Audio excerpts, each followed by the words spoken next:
Queria agradecer a intervenção da professora Maria Manuela Leitão Marques. Vou agora tentar, nos próximos 10 minutos, ser um bocadinho provocatório, porque senão depois não temos aqui um dia criativo. É preciso provocar para criar.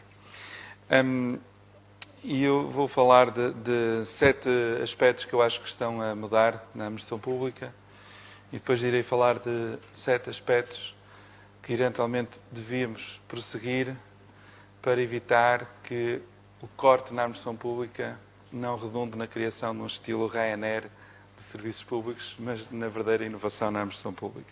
Não tenho nada contra a Ryanair, eu aliás sou um grande beneficiário e agradeço o que o Sr. O'Reilly trouxe à competitividade da indústria aeronáutica europeia. Nos últimos 18 meses, desde que começou a crise financeira a nível mundial, nós assistimos a um regresso do Estado. E o regresso do Estado foi importante porque, de facto, permitiu que a crise fosse mais curta do que se esperava e permitiu começar a ver a recuperação económica a acontecer. Mas, no entanto, também já se começa a ver um certo backlash, um certo movimento no sentido de dizer a presença é importante, mas agora é preciso ponderar e ver aqui os diferentes papéis. E nem há aqui, creio eu, ninguém a favor da ortodoxia do mercado. Acho que isso está um pouco ultrapassado, mas também ninguém está totalmente a favor da ortodoxia do Estado. E acho que cada vez mais as pessoas também têm consciência que há aqui um papel mais importante que vem da própria sociedade.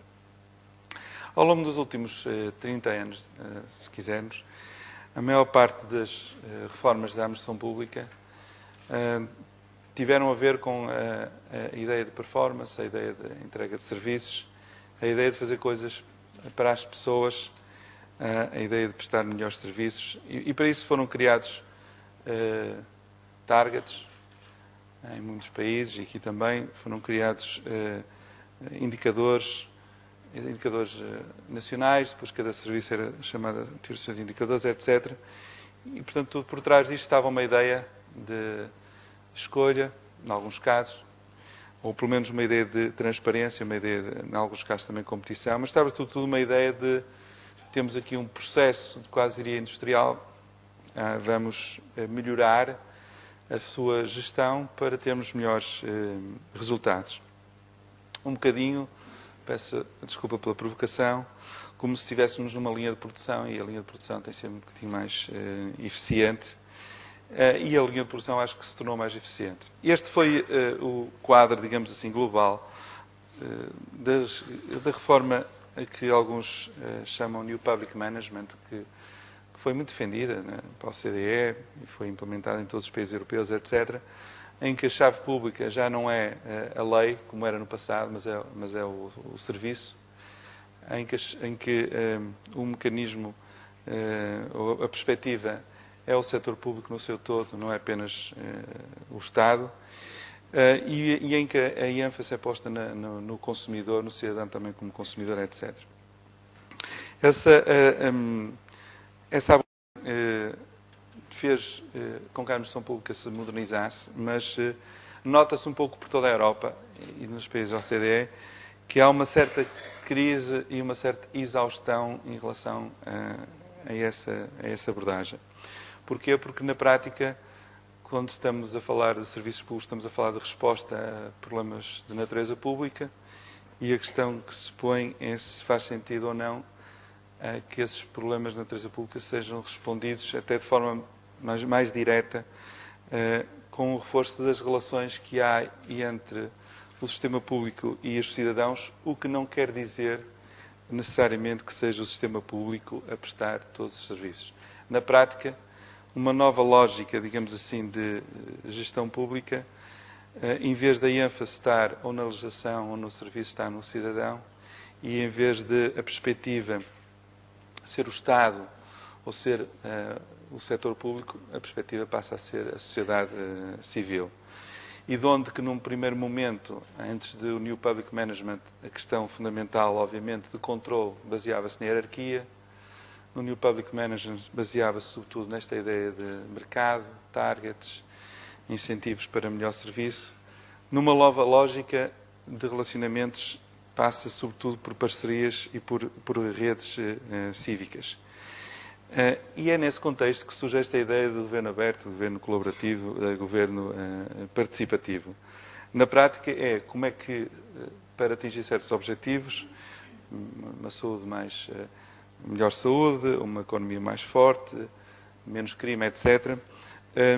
Muitas destas questões, que são questões de natureza pública, têm que ser resolvidas muito mais pela relação que se cria entre o Estado, a administração pública e os próprios cidadãos. Na prática é como, por exemplo, num casamento, obviamente, ou numa união de facto, marido e mulher, ou companheiro e companheira, todos procuram, por exemplo, ter recursos para educar um filho, se tiverem filhos, mas o essencial da relação não é essa, o essencial é a própria relação entre os dois. Não é um bocadinho a analogia, no caso do Estado, se nós pensarmos a relação entre as pessoas, se pensarmos o serviço público na lógica das relações, estamos a ver o Estado mais na perspectiva de fazer com as pessoas do que fazer para as pessoas, não é? O processo passa a ser importante. Neste novo caráter, digamos assim, da gestão pública, 7 ingredientes. Em primeiro lugar, tem que se medir coisas diferentes. Não se pode medir apenas outputs. Ou seja, por exemplo, tem que se medir, se estivermos a falar, por exemplo, de crime, tem que se medir não só o número de crimes, mas também o medo relativamente aos crimes. Muitas vezes as pessoas até têm uma desproporção, há um sentimento geral de medo e não corresponde isso à realidade propriamente dita da situação social.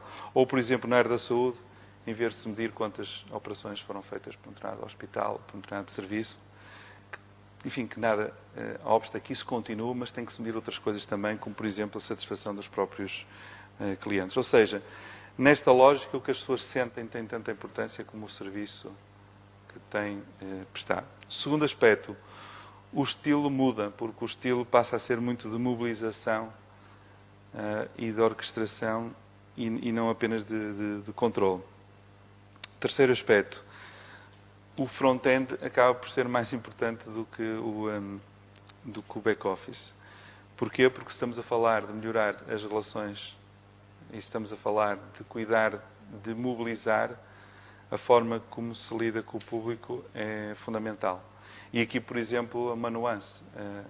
Numa sociedade em que 20% das pessoas já têm mais de 65 anos, a forma como nós, em todos os países da OCDE, foram feitas mudanças na administração pública, em torno de maior eficiência, não corresponde, por exemplo, àquilo que as pessoas mais velhas querem, que é sobretudo a qualidade da relação, a qualidade do atendimento, etc. Quarto aspecto, esta ideia que a Secretária de Estado aqui falou, muito importante, esta ideia de cocriação, a coprodução, etc., materializa-se em que há alguns sinais engraçados de coisas que estão a acontecer.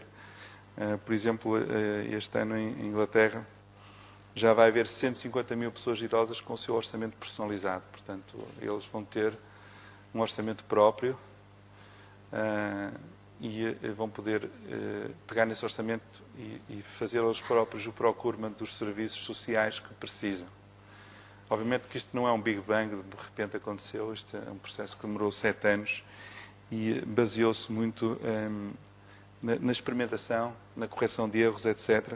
Mas a ideia que está por trás disto é uma ideia de capacidade, portanto, reforçar a capacidade das pessoas para que elas próprias controlem o seu destino. Um quinto aspecto, nesta configuração de serviço público, o feedback é cada vez mais importante. E como é que se pode encorajar maior feedback por parte de todos os intervenientes?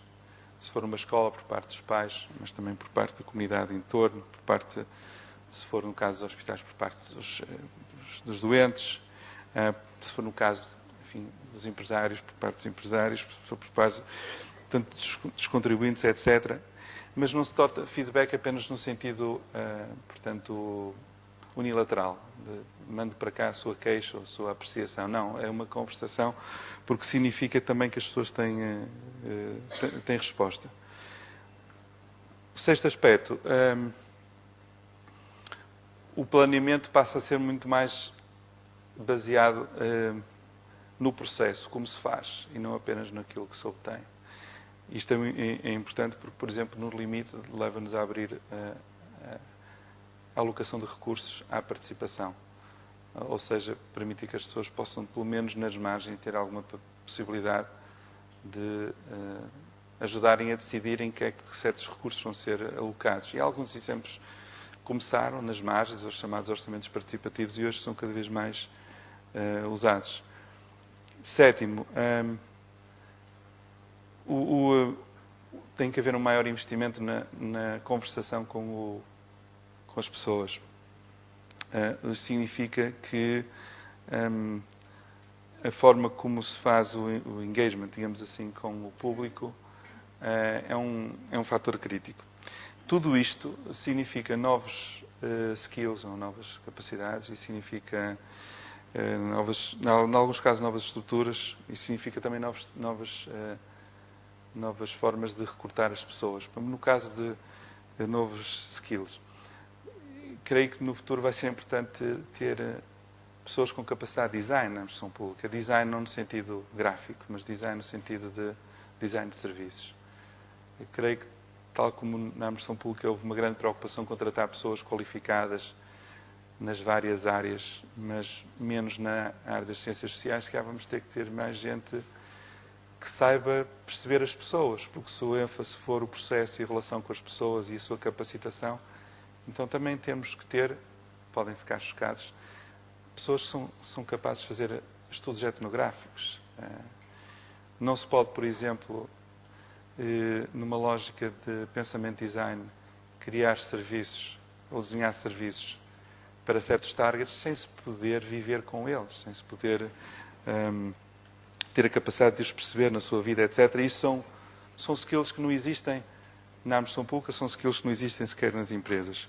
Depois, fala-se muito de inovação na administração pública, mas a administração pública não permite inovar, porque está feita para evitar o risco. Não é necessariamente mau, porque ninguém gostaria de ter uma administração pública que passasse a vida a inovar, porque isso significa também, obviamente, a assunção, se calhar, de risco a uma escala que não é praticável. Então, como é que se criam espaços específicos que permitam a inovação? Se calhar é preciso criar, tal como nos anos 80 e 90 se criaram incubadoras para criar empresas, se calhar é preciso criar, misturando coisas diferentes, incubadoras para desenhar novos serviços, em que não sejam só as pessoas da administração pública, mas sejam também as pessoas do setor social, as pessoas do setor empresarial, mas misturadas para fazerem coisas diferentes e para terem um pensamento mais criativo sobre como é que se dá novas respostas às novas questões sociais, porque é isso que é o grande objetivo da administração pública. E em relação às pessoas, na semana passada o Presidente americano pediu ao diretor do Office of Personal Management, portanto uma espécie de Direção-Geral de Recursos Humanos da Administração Federal, que vou dizer em americano, fica melhor, não tem tradução, that the government would be cool again. Portanto, trabalhar para o governo fosse novamente cool, não é? É cool no sentido em que é um emprego mais ou menos seguro, não é? Já não é tanto como era, mas é cool no sentido em como é que se torna as pessoas desejosas de trabalhar na administração pública. E é engraçado que, por exemplo, na semana passada, nesse mesmo país, saiu um relatório de uma associação de recursos humanos em que recomenda que a forma de contratação das pessoas para a administração pública seja diferente e seja menos na base dos processos competitivos em que o que interessa é a experiência, não é? E seja mais na base da excelência. O que significa o quê? Por exemplo, reforçar um programa que existe desde os anos 70 lá, que se chama Present Management Fellows, em que eles recrutam os melhores alunos de todas as universidades e eles estão durante 2 anos a trabalhar nas mais diversas agências públicas e aqueles que passarem por esses crivos todos depois têm lugar na administração pública. Eu sei que estão a ser feitos programas desse género em Portugal e, portanto, eu acho que é interessante, na medida em que há muita gente que está a meter a reforma, nesta altura, por várias razões, ver como é que se cria uma oportunidade aqui de revigorar a administração pública com os melhores, não é? E tornar a administração pública cada vez mais atraente. Ora, tudo visto e conjugado, falou-se aqui, a professora Maria Manuela Tomás, acho que falou no famoso PEC, não é? As pessoas estão, enfim, os governos todos depois têm sido incentivados, no âmbito destas políticas keynesianas, de abrir os cordões à volta, agora um ano depois estão a ser incentivados a fechar os cordões à volta. Coisas interessantes que acontecem. E o setor público está sob uma grande pressão porque na Irlanda, enfim, grandes cortes, enfim, na Inglaterra, no dia 6 de maio, é eleito um novo governo, novo Parlamento, aliás, e o grande tema da campanha são os cortes. Enfim, cada partido apresenta a sua perspectiva, mas a questão que se põe é: há mais necessidades sociais, por um lado, não é? Porque a crise só veio ampliar as necessidades sociais, e por outro lado, tem que se fazer com menos, ou pelo menos tem que se fazer com os mesmos recursos. Portanto, se nos últimos 10 anos o desafio foi fazer mais com mais, e houve grande investimento na administração pública, por exemplo, em Portugal houve enorme investimento na administração pública, é preciso reconhecer isso, e toda a parte de modernização, etc. Agora, como é que se faz mais, pelo menos com o mesmo, ou até com menos? E eu tenho aqui 7 exemplos, também provocatórios, de inovar na administração pública com novos modelos, e não necessariamente apenas melhorando a eficiência. Em primeiro lugar, evitar o aumento da procura de serviços. A administração pública tem cada vez mais procura. Se essa espiral continuar, não há boa gestão que aguente. Portanto, como é que se evita o aumento da procura de serviços? Um exemplo engraçado, quer dizer, hoje em dia há muito menos incêndios em casa de cada pessoa. Isso não é porque se desenvolveram tecnologias de combate ao fogo mais sofisticadas. Isso é porque se massificaram alarmes de fumo muito baratos. Portanto, as pessoas, efetivamente, têm esse problema resolvido porque têm esse equipamento em casa, etc. Como é que nós criamos formas de fazer com que as pessoas possam resolver o seu próprio problema? E isto leva-me para o segundo exemplo, que é como é que podemos, havendo uma necessidade pública, como é que podemos criar formas de dar resposta sem depender dos serviços públicos. Sem depender dos serviços públicos. Terceiro, que é ajudar as pessoas que têm necessidades de longo prazo, sobretudo, por exemplo, doenças crónicas, a como é que elas podem gerir isso bem sem dependerem do serviço público. Quarto, como é que se pode ajudar as pessoas que estão numa situação de dependência a recuperar rapidamente e fazer com que aumentem a sua autonomia. Nós, por exemplo, os programas que permitem recuperar mais facilmente as pessoas que estão a sair de um hospital significam que a sua dependência a longo prazo diminui e que não tem que necessariamente continuar institucionalizadas, como se diz. Quinto, como é que se minimiza a duplicação de serviços em torno de pessoas e de lugares? Portanto, as lojas de cidadão foram um bom princípio e estão a abrir novas e com outros formatos. Como é que isso pode ser conjugado com a desarticulação de outras redes que possam estar sobrepostas no mesmo sítio, para que haja só, então, uma loja, ou pelo menos que haja um hub apenas, e não vários.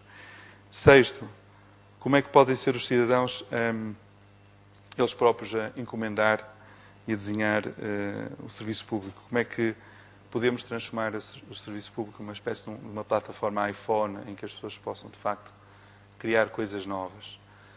Por isso que vamos falar aqui neste workshop na questão da abertura dos dados, mas não é a abertura dos dados no sentido que isso agora vai provocar uma revolução.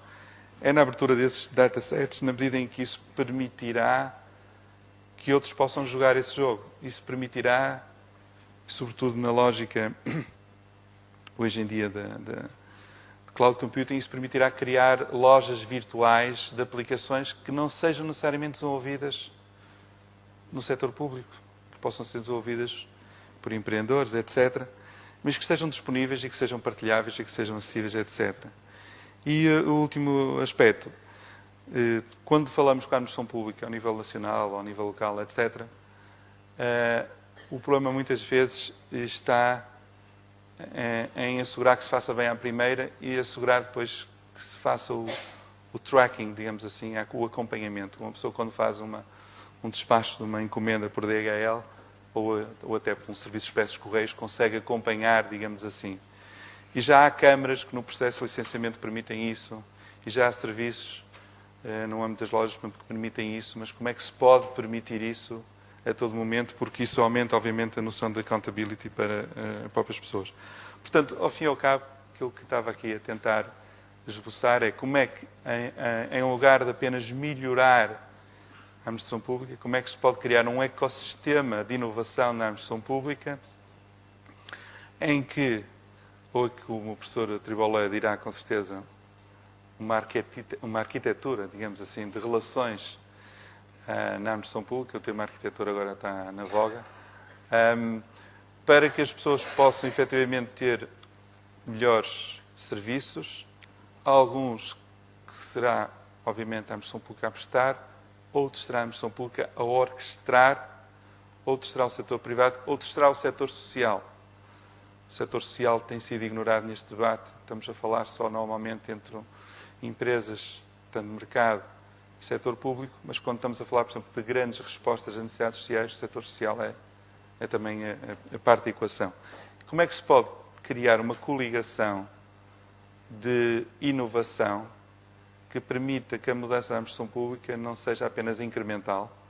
Essa tem que continuar, digamos assim, e é um caminho sem retorno, como foi dito pela Secretária de Estado. Portanto, é algo que tem que ser próprio DNA da administração pública, mas para que se efetivamente consiga fazer mais com menos, tem que se inovar de forma radical.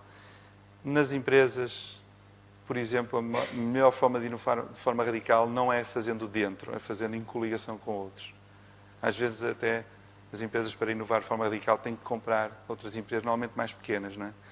Como é que nós criamos uma porosidade entre a administração pública e a sociedade para que, de facto, se faça a evolução desta ideia do New Public Management, targets, outcomes, etc., para uma ideia de valor público baseada nas relações, no usamento das capacidades e na criação de novas soluções para os novos desafios que aí estão. E estes workshops, o objetivo que têm é serem uma espécie de incubadora virtual dessas novas ideias e, por isso, estas provocações que eu acabei aqui de fazer.